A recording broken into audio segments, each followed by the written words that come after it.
pisan ketemu aning kono kae kawang angel dilalekke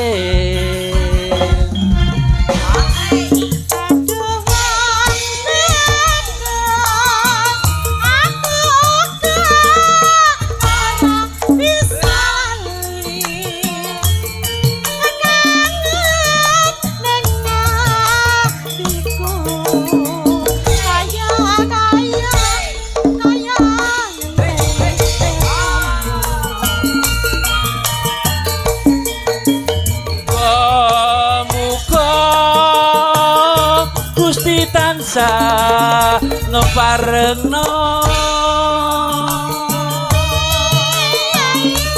dadi srana usadala ro asmara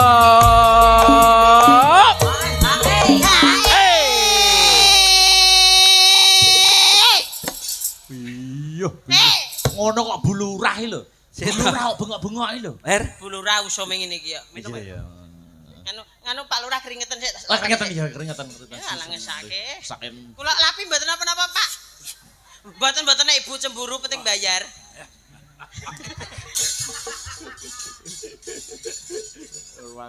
Ayo lanjut Pak Yai sapa sabar aku minum. Oh, minum dulu. Mas Heru.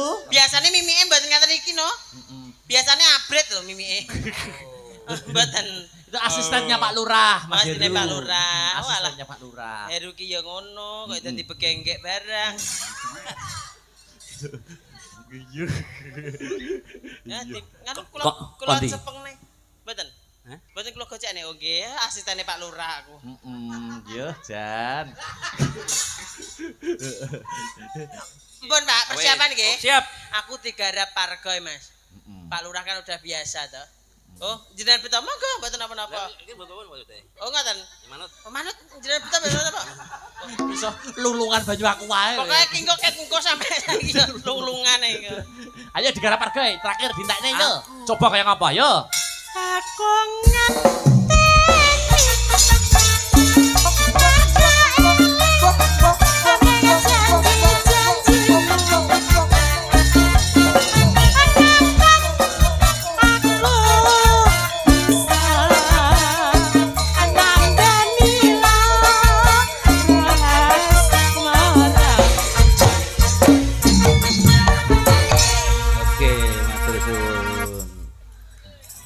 Oh, pripun Pak Pargene kula pripun rasane?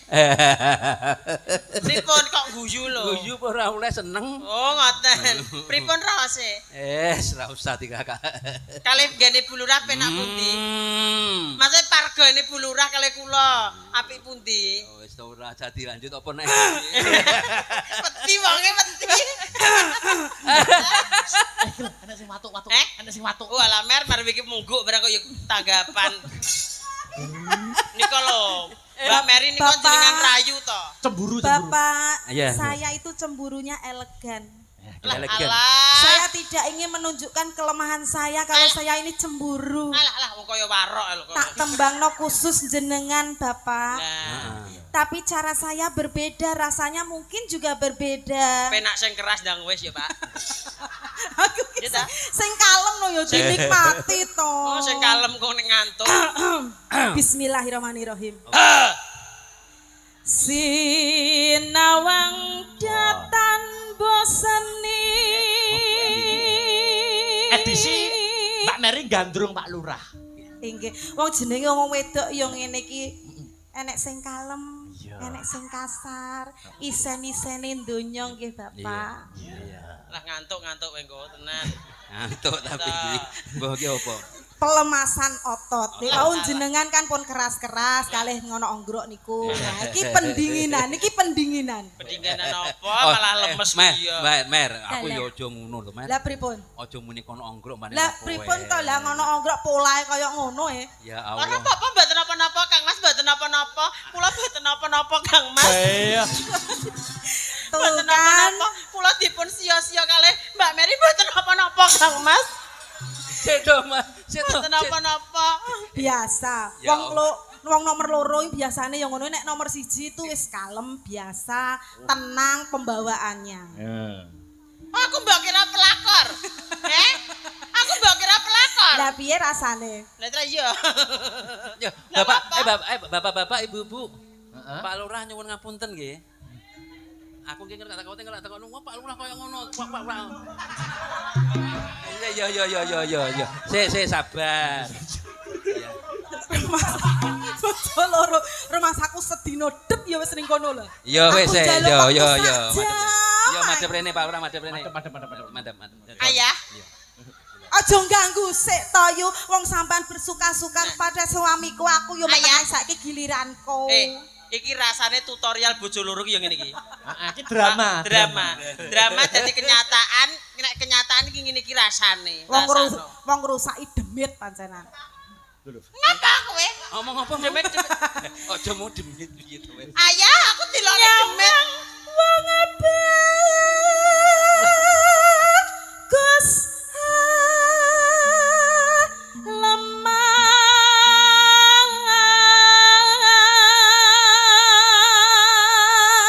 Reaksi istri kedua piye? Alah, aku tenangnya golek yoga-yoga piye enek kok. Tenang aku. Itulah bukti kesetiaan istri kedua. Nyapa? Lagi ditinggal sedulu ya wis arep nyeleweng. Nek istri pertama kan enggak. Alah jare sapa? Jenengan kudune nggih peka ngoten niku. Alah tukang son ya mbok lebokne ngono rek.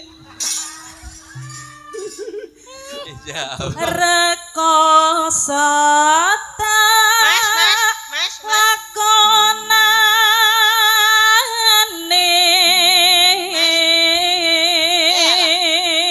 Udan-udan kene lemeke sitoke.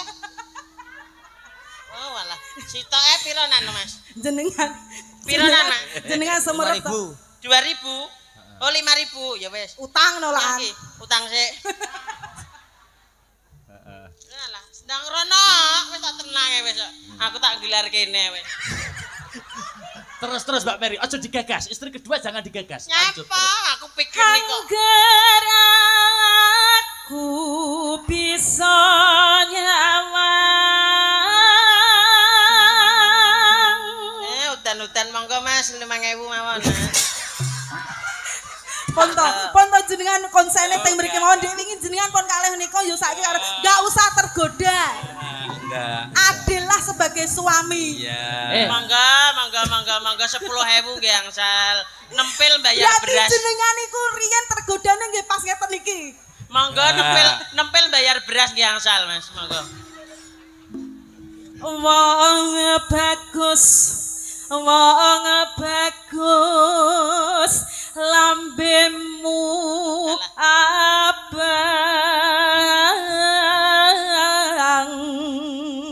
Ayah, pulang, sini, pulang, Aku ora melok-melok nek urusan rumah tangga aku ora melok. pulang, sini, Lelaki harus punya pendirian, harus punya prinsip. pulang. Kamu pilih siapa, aku atau dia? Aduh. Yen mati aku wis Sedo. Ayah, pulang anak kita nangis itu loh Ayah Victor. Sini nak. Oh, kita anake karo Manohara. Senjatane anak, senjata Sini.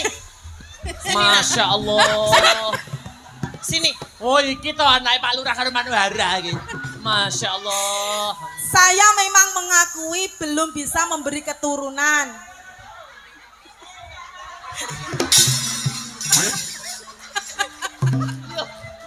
Kowe mulai ora? Sabar dulu to. Jane Pak Lurah bagus. Umpama nyuwun sewu duwe putra karo aku, mesti dadine apik. Sayange kok duwe putra dadine jenglot. Lho. Ora apa-apa nak jatuh anakku kaya ngene nek gawe ning grumbul kok trae. Nek ku gawe ning tebonan ngopo? Ayo mulai ora? Sabar dulu sabar. Nek ra mulai kena tak paringi lho engko. Ya Allah, Gusti Allah. Angger tresna kumbo. Anakmu nangis iki lho. Tanpa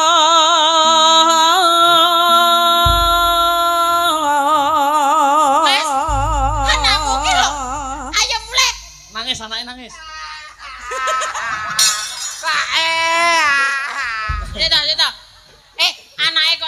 glorok. Iki anak buta apa piye? Kon. Mas, Ya. kene rono. Sabar. Keturunane Pak Lurah koyo ngono.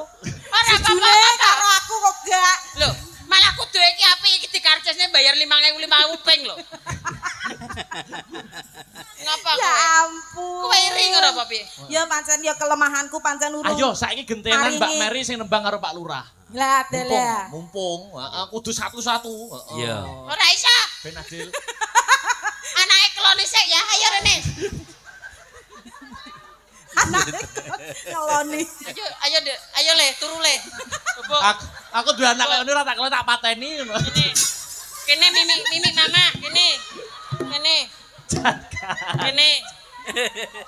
Maklek kowe lho. Ya Allah. Madhep rene.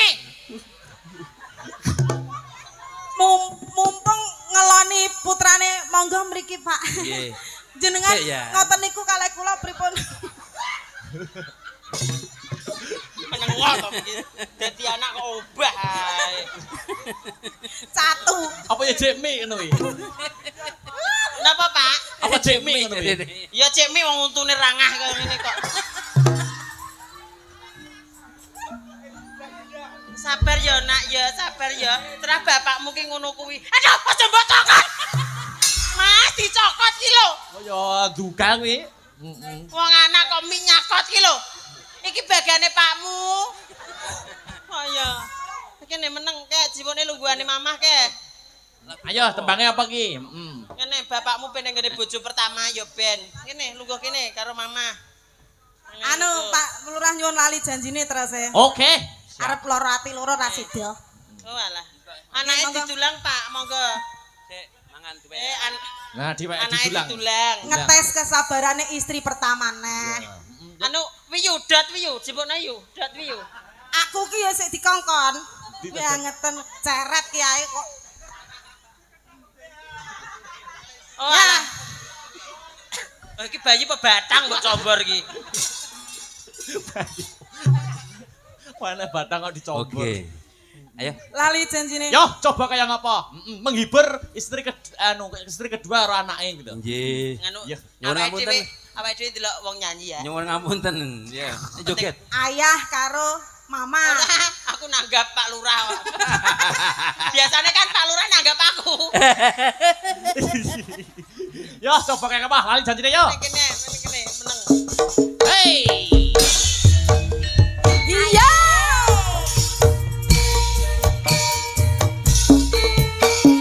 Yo. Iya, iya.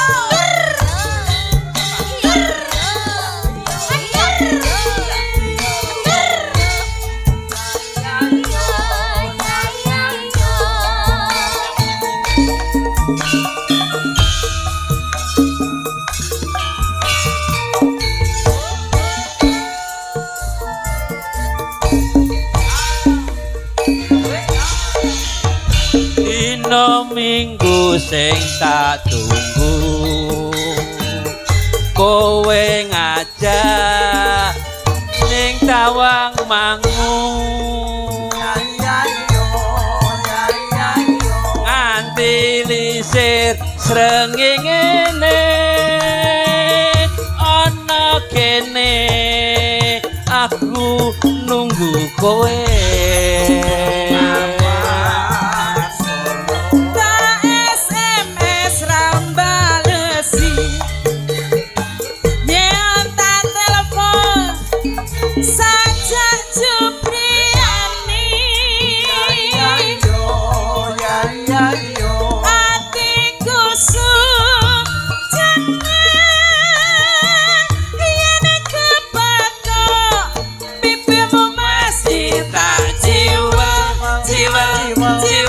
jiwel ala jiwel lali janjine kandane alesane mangkelake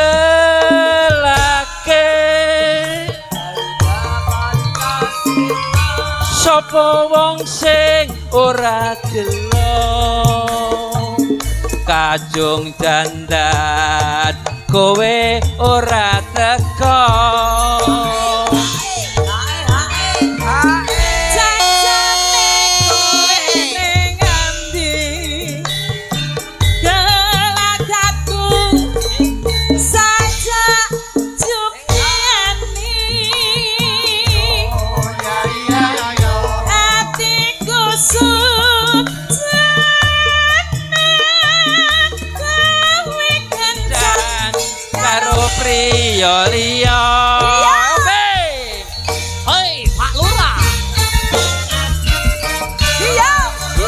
Kenep bergoyang. Iya, iya.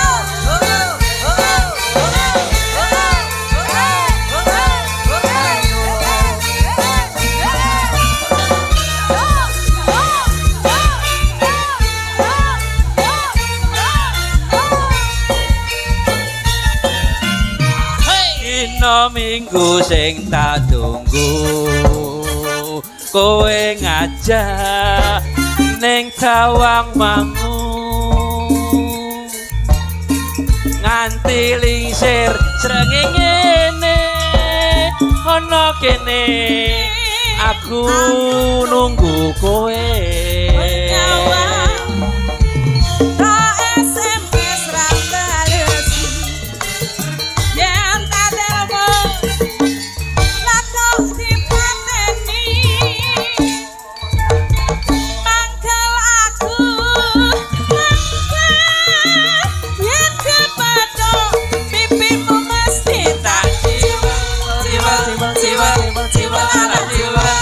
lali janjine kandhane alesane mangkelake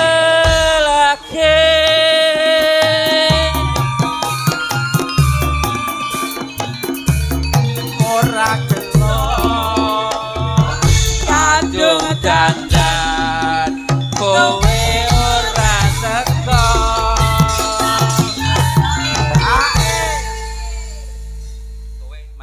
Nggih. ambek minum minum minta Neng comboran kono. Neng gone bojomu sing tuwek kono nyapon ning sini. Jale ya. Saya akan tetap menerima apapun keadaan suami saya. Tak usah jale kok golek pakna ya.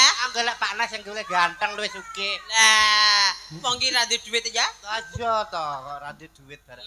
Tenan Tangga ya. tak openi masih orang duwe Openi duit. ono, Aku PPN. tresno, aku sayang, aku cinta. PPN biyen aku cara ora mendem no paling ya ora kok. Jenengan semerep to ngoten niku. ya kelakuanane ngono Nggih tasik kilap ngoten niku Iya. jenengan. Lho, tra wis seru lho. Bojoku iki wis seru nek aku dundunan guyangan iki wis seru. Lah ngopo kok ya? Iya, iya. Ya le ya sabar ya le. Biyen iki asli dudu anake kuwi le. Anake sapa? Anake wong akeh. Urun anak Ora apa-apa. Tapi ya didakokne kuwi kan. Wong akeh ya. Ora apa-apa. Aku melok urun kuping kok. Kuwi kok ya melok ae. Ayo terus. Janjane kowe ning endi? Kelakatu sajan jumani.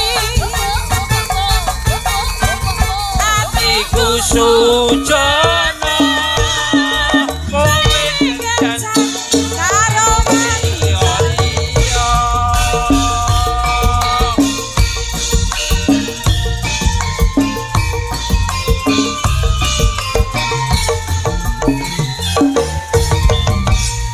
Terima Oke, kasih Bapak terima Kepala kasih. Desa Pak Lurah, Pak Terima Joko kasih, matur sembah nuwun nyuwun matur pangapunten nek wonten keladukipun atur. Nggih. Ngeten iki nggih namung anu mawon nggih. Menghibur. Menghibur injih. Nggih. Nggih, suwun. niki wau nggih wonten sing mirsani saking Jepang nggih mriki. Hah? Pak Lurah juga mohon maaf yang sebesar-besarnya. Ya. Hari ini menghibur loh ya. Siap. Ini kunci ya, dikunci Pripun ya. pripun? Dikunci ini menghibur ya. Aku golek duit iki Pak Rene. Toh, maksud saya Pak Lurah di sini saya menghibur. Oh, Pak Lurah menghibur. Lah sampean karo Mbak Mary strep itu nggo golek Nah, duit. nggih kalih golek Sangu. saweran. Saweran yo tak sawer. Cek toh. Maksud saya. Nggih. Pak Lurah suruh naik ke sini. Nggih, Pak. Tujuannya menghibur, Menghibur. ya. Nggih, nggih, nggih, leres. Masyarakatku, nggih, Nggih. wargaku dan penonton di sini ojo engko negatif thinking ngono lho ya. Boten. Paham ya maksud saya? Nggih, pun paham. Pokoknya mboten usah ujar, mboten usah kaul, dilakoni mawon apa eneke. Gak usah berjanji-janji itu ndak usah. Jangan gak ada janji di antara kita. Piye janjine. Wis to Pak Lurah sampun ya mudun ya. Nggih, heeh. Mbak Mary mudun. Nggih. Ayo le ngadeg le njaluk sangu pakmu. Jare meng ora, mbasa ngene iki terus golek dhuwit ya ta wong wedok matre sampeyani. Saiki wong wedok ndi sing ora matre? Aku. Tenan? Sing lanang tak toroki kok. Kowe cara disangoni Pak Lurah mbok balekne? Tak balekno, tak wehno yatim piatu. Oke. Teni ae. Bojoku, Rintene ae sik. bojoku yatim piatu. Beh, ngancam iki. Nggih, Pak Lah Lurah. iki lho ngerogoh iki lho wisane ngerogoh. Kudune ya atas izin istri pertama atau piro to jatah istri kedua iku kudune izin. Alah. Istri pertama tinggal bojone ya ning dile. Nggih, pinten Pak. Ayo. Ampun, Pinten. wis bengi lho. Kok Nggih. ngomong. Pinten ngeten lho, ndang Lah, kok. iki lho. Trah ya awet Tak dinteni ya. Lah iki lho. Pateni Mas, live pateni sik dilut teh. Aja. Ki lho Mas, Mona njaluk sangu ki larang budal sekolah ki lho. Mona. Lah rambutnya Jawa iso diponi ya. Nggih, Pak. Ayo, Pak. Iya, matur suwun Nggih, ya. ampun, Bapak-bapak Mbak. nyuwun ngapunten Mas Heru Nggih, juga ya. anu mike Pak Lurah patenono mike. Napa dipateni? Hah? Napa Mengke di? nyetrum. Pun biasa Pak Lurah ki Pun, nggih. getrum. Nggih. Istri pertama jatahe paling enggak 70%.